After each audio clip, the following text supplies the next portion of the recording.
between the two divisions in the party. If you fell into a category, would you be more Tea Party or more establishment in your thinking? I'm not. I'm neither. I'm for the Constitution. I'm on a charade. I'm on a crusade for a revolution for the Constitution. We are now at a point, and I'm trying to convince people that we need a huge national debate of whether to continue the progressive direction of the Obamas of the world, or should we go forward with a constitutional government and work as hard as we can to defund the federal government and put in its place a strong constitutional government.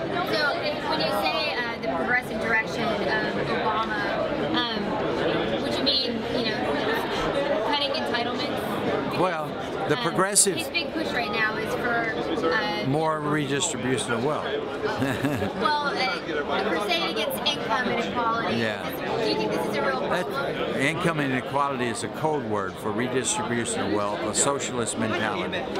The progressives don't believe in the Constitution. They believe in society trumps the freedom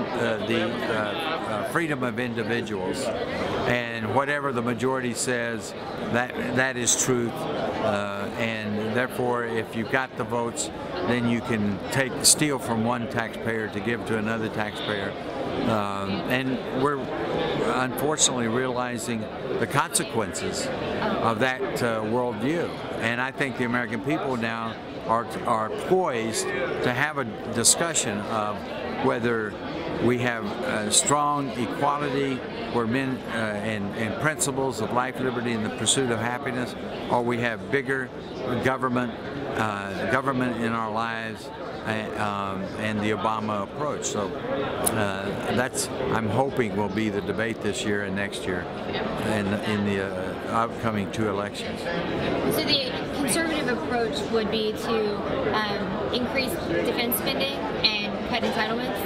No, the constitutional approach would realize that welfare is unconstitutional. There's nowhere in the Constitution that welfare is allowed.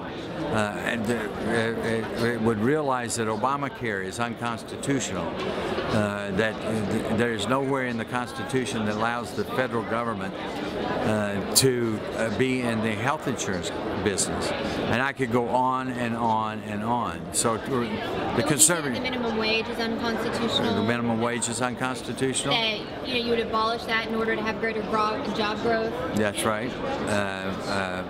More individual freedom, more Constitution, and standing on those constitutional principles, which has brought prosperity to this country. Up until now, unlike for the first time in 100 years, the progressives have so taken over our society that we are now reaping the consequences of that progressive movement. Would you say the consequence of that progressive movement is dependency? Do you think that entitlements make people dependent? Absolutely. Entitlements do make. I mean, we proved it. When we took over for the first time, we being the Republicans in 1995, welfare reform was our biggest, one of our biggest issues, that and balancing the budget. We passed welfare reform, and you know what? It was a very clear philosophy. If you ask people to go to work, they go to work. And millions upon millions of people in this United States got off of welfare. Families started coming back together. Single moms started marrying the father of their children. Dignity returned to that family because they had a job and they got up every morning and went to work. It had a huge social impact. Well, it didn't take the Democrats 30 minutes when they took over the majority in 2007 to undo all of that. And now we have food stamps that are triple what we used to have. We've got people now, as we speak, going door to door, signing people up for all kinds of welfare programs and Medicaid. It's just outrageous. And we've got to stop it, and we need to turn it around.